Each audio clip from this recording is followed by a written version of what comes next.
Hello everyone, I hope you all are doing great. Well, I'm also doing great. That's why I'm hoping same for you all. And as we all know that due to this COVID situation, a lot of things are changing, but we can't change our study pattern, right? Because studies are very important. So, keeping that in mind, we'll keep studying.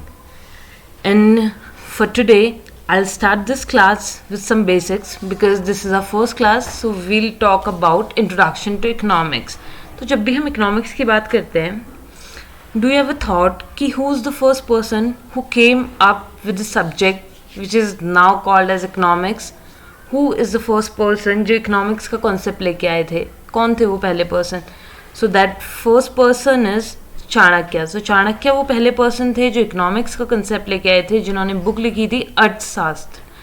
तो उनके बाद कई सारे लोग आए जिन्होंने economics पे बात की, जो इकोनॉमिक्स पे अपने अलग अलग व्यूज़ लेके आए, बट बहुत ज़्यादा लोग फेमस नहीं हुए.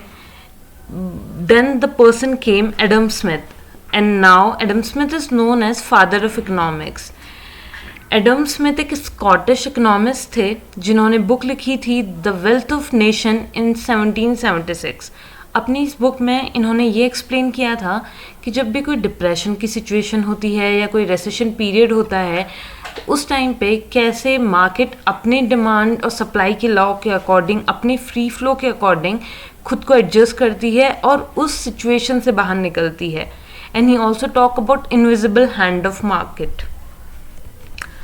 So Adam Smith is known as the father of economics. So now we'll talk about what economics is.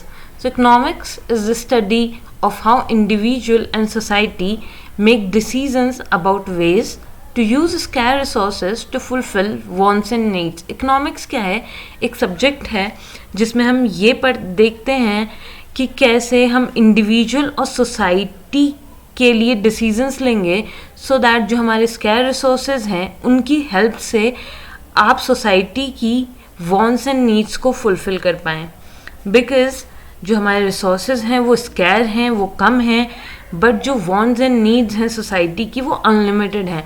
तो it's very important to make a balance between both these things. आपको एक balance बनाना पड़ेगा अपने scare resources के बीच में और unlimited needs and wants के बीच में, और इसी बैलेंस की स्टडी को हम इकोनॉमिक्स कहते हैं. Now the word economics comes from two Greek word. One is eco that means home and second is nomos that means accounts. The subject has developed from being about how to keep family account into the wide ranging subject to today. ऐसा नहीं है कि जो economics का subject है ये अभी अभी आया है या इसका पहले इतना इम्पोर्टेंस नहीं था. पहले के टाइम पे लोग इसे यूज़ करते थे अपने फैमिली अकाउंट्स को मेंटेन करने के लिए, बट नाउ इसका स्कोप इतना ज़्यादा बढ़ गया है कि ये वर्ल्ड लेवल पे यूज़ होता है.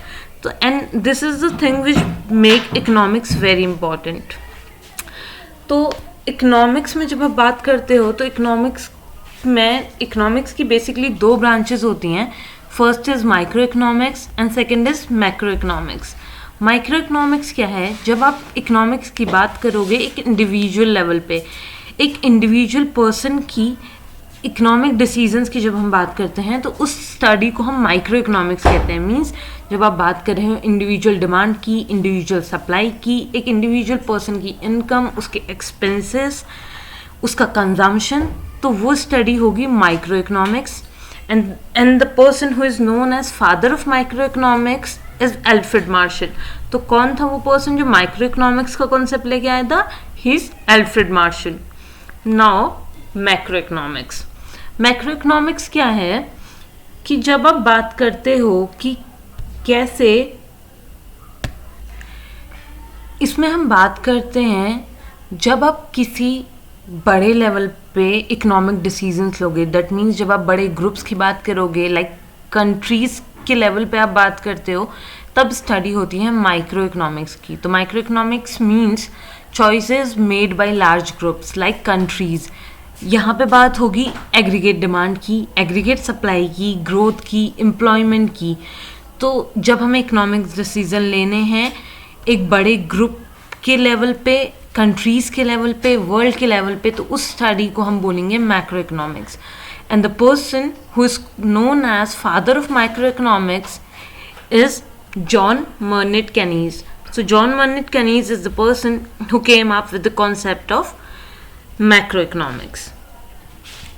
तो जब इकोनॉमिक्स की हम बात करते हैं और आप बात करते हो कि इकोनॉमिक्स में हमारे पास स्कैर रिसोर्सेज हैं, अनलिमिटेड नीड्स एंड वांट्स हैं, और आपको इन दोनों चीज़ों के बीच में एक बैलेंस बनाना है, तो उस बैलेंस को बनाने के लिए you have to answer 5 question. So what are these 5 question? So first question is what to produce. आप क्या ऐसा प्रोड्यूस करोगे जिससे जो आपके स्कैर रिसोर्सेज हैं उन पे भी इम्पैक्ट ना आए और सोसाइटी की जो अनलिमिटेड नीड्स एंड वांट्स हैं वो भी फुलफिल हो जाए. So firstly you have to decide that what to produce, हम क्या प्रोड्यूस करें. Then second question is how much to produce. After deciding what to produce you have to decide how much to produce. अब कितना produce करना है, because हम ऐसा तो नहीं कर सकते कि आपके पास 1000 यूनिट की डिमांड हो और आप 500 प्रोड्यूस करें, या 500 यूनिट्स की डिमांड हो आप 1000 प्रोड्यूस करें, बिकॉज वहाँ पे क्या होगा, वेस्टेज ऑफ रिसोर्सेज. तो हमें ऐसा तो नहीं करना है. So you have to decide how much to produce. Now the third question is how to produce it. कितना करना है ये हमें पता चल गया, क्या करना है ये भी हमें पता चल गया. अब हमें डिसाइड क्या करना है कि करना कैसे है, कैसे प्रोड्यूस करोगे. सो इकोनॉमिक्स में 2 बेसिक टेक्निक्स होती हैं हाउ टू प्रोड्यूस के under. First is labour intensive technique and second is capital intensive technique. Labour intensive technique में आप क्या करते हो, ज़्यादा से ज़्यादा लेबर यूज़ करते हो और कम से कम कैपिटल, दैट मीन्स मशीनरी. और कैपिटल इंटेंसिव टेक्निक में हम क्या करते हैं, कम से कम लेबर यूज़ करते हैं और ज़्यादा से ज़्यादा capital, that means machinery use करते हैं. So you have to decide here, we have to decide कि हमें किस टेक्निक को फॉलो करना है, whether you will go for capital intensive or for labour intensive. Now the fourth question is for whom to produce. अब पता तो चल गया कि क्या बनाना है, ये भी पता चल गया कितना बनाना है, और ये भी पता चल गया है आपको कि बनाना कैसे है. बट बनाना है किसके लिए बनाओगे, for whom to produce. So this question is also very important कि अब आपको बनाना किसके लिए है. Now the fifth question is who gets to make these decisions. ये डिसीजन लेगा कौन ये सारे डिसीजंस लेने में हेल्प करेगा, कौन ये डिसीजंस लेगा. And this is the very important question because यहाँ से इकोनॉमिक्स में कई सारे इंपॉर्टेंट चीज़ें स्टार्ट होती हैं. तो you have to answer, before doing anything you have to answer these 5 questions.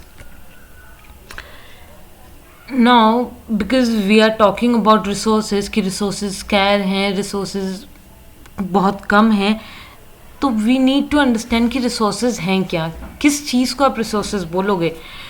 So the things used to make other goods are called resources. वो सारी चीज़ें जिन्हें आप यूज़ करते हो फर्दर गुड्स बनाने के लिए उन्हें हम रिसोर्सेज बोलेंगे. फॉर एग्ज़ाम्पल कि सपोज़ एक बिस्किट मेकिंग फैक्ट्री है जहाँ पे बिस्किट्स बन रहे हैं, तो उस फैक्ट्री के लिए रिसोर्सेज क्या हो जाएंगे, फूड ग्रेन्स लाइक वीट, मैदा, शुगर केन्स. तो ये सारी चीज़ें क्या हैं, उस फैक्ट्री के लिए रिसोर्सेज हो जाएंगे बिकॉज उनके यहाँ पे फिनिश गुड्स के होंगे, उनके बिस्किट्स. सो रिसोर्सेज वो सारी चीज़ें हैं जिन्हें आप अपने फर्दर मैन्युफैक्चरिंग के लिए, फर्दर प्रोडक्शन के लिए यूज़ करते हो. But there is a fundamental problem and that problem is scarcity. As we already discuss that unlimited wants and needs but limited resources. Problem क्या है कि जो हमारे रिसोर्सेज हैं वो बहुत स्कैर हैं, वो बहुत लिमिटेड हैं, बट जो हमारी नीड्स एंड वांट्स हैं वो अनलिमिटेड हैं. So that makes a problem. So इस प्रॉब्लम के लिए आपको क्या करना होगा, आपको लेनी होंगी choices because all resources, goods and services are limited. We must make a choice. And why choice? We make choices about how we spend our money, time and energy so we can fulfil our needs and wants. हम क्यों choices लेते हैं, ताकि जो हमारे जो resources हैं, that is हमारी जो मनी है, हमारा टाइम है, हमारा नीड्स है, हमारी एनर्जी है, उससे हम अपनी नीड्स एंड वांट्स को फुलफिल कर सकें. अब हम इतनी देर से बात कर रहे हैं नीड्स एंड वांट्स की, सो नाउ वी नो कि नीड्स एंड वांट्स होते क्या हैं। नीड्स क्या होती हैं? वो सारी चीज़ें जो हमें जर्नल सर्वाइवल के लिए चाहिए, जो हमें हमारे बेसिक सर्वाइवल के लिए चाहिए, that is food, shelter and clothing, roti, kapda and मकान। इसे क्या बोलोगे आप? नीड्स हैं, क्योंकि ये हर एक पर्सन को उसके बेसिक सर्वाइवल के लिए चाहिए। और वांट्स क्या होती हैं? वांट्स जब आपकी नीड्स फुलफिल हो जाती हैं, फिर आप जिन चीज़ों की तरफ जाते हो, for example fancy seafood, shelter, clothing, big screen TV, jewelry, convenience, all these things are called want, because needs तो हर पर्सन को फुलफिल करनी है और वी कैन से कि बहुत ही बेसिक चीज़ है। बट वांट्स क्या होती हैं? जब तक आपकी नीड्स फुलफिल नहीं होंगी, you won't go for your wants. So that is needs and wants.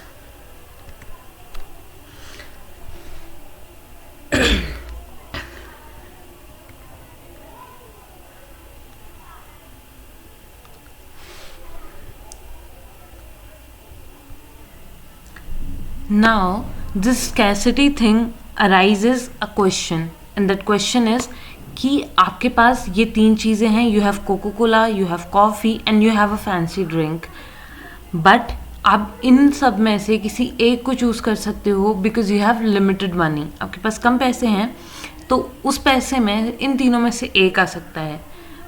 तो आप इनमें से क्या चूज़ करोगे? जब आप चूज़ करोगे तो हम उसे बोलेंगे trade off, because you can't have it all, so you have to choose how to spend your money, time and energy. These decisions involve picking one thing over all the other possibilities. अब यहाँ पे हमें क्या करना है? आप सब कुछ तो नहीं ले सकते because of limited time, limited money and limited energy. तो यहाँ पे आपको क्या करना पड़ेगा? एक ट्रेड ऑफ करना पड़ेगा। In general, what could you have done instead of coming to school? Like, अगर हम जनरली बात करें तो इस ट्रेड ऑफ को एक्सप्लेन करने के लिए अगर हम जनरली बात करें तो वो क्या होगा कि स्कूल आने के बजाय आप क्या कर सकते थे? आप एक मॉल में जा सकते थे, आप वेकेशंस पे जा सकते थे, एंड आप इवन घर पे सो भी सकते थे। But what you choose coming to school. So these are all trade offs, okay. But जब जनरली बात करते हैं तो वी कैन से कि हाँ, हमने स्कूल आना प्रेफर किया instead of going to a vacation और टू अ मॉल और even sleeping at home. But जब आप इकोनॉमिक सेंस में बात करते हैं तो यही ट्रेड ऑफ बन जाता है आपकी opportunity cost, that is the value of the next best choice. For example, sleeping is the opportunity cost of studying for a test. You study late night for a final exam.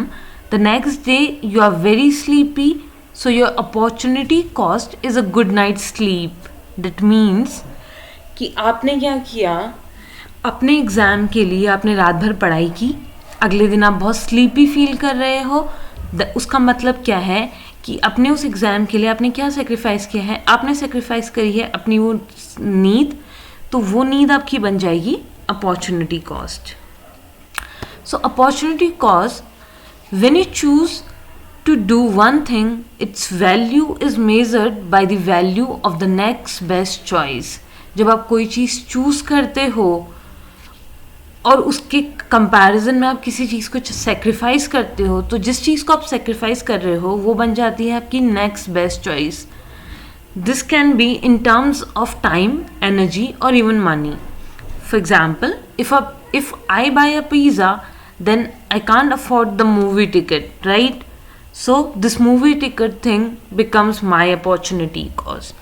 So if you understand this concept of opportunity cost, which is like ये बहुत ही basic concept है, जिसमें है क्या कि जब आप किसी चीज़ को चूज़ करते हो, जब आप एक आइटम पिक करते हो because of your scarce resources, अभी के लिए हम मान लेते हैं वो मनी है, तो यहाँ बिकॉज आपके पास मनी लिमिटेड है, क्योंकि आपकी मनी लिमिटेड है तो आप क्या कर सकते हो? या तो आप सिर्फ पिज़्ज़ा ले सकते हो या फिर आप मूवी का टिकट ले सकते हो।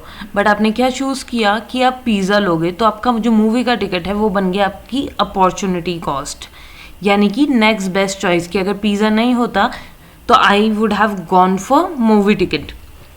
तो now I want to ask your question कि क्या कोई ऐसी सिचुएशन होती है जहाँ पे आपकी अपॉर्चुनिटी कॉस्ट ज़ीरो हो जाएगी, मतलब कि आपके पास कोई नेक्स्ट बेस्ट चॉइस है ही नहीं.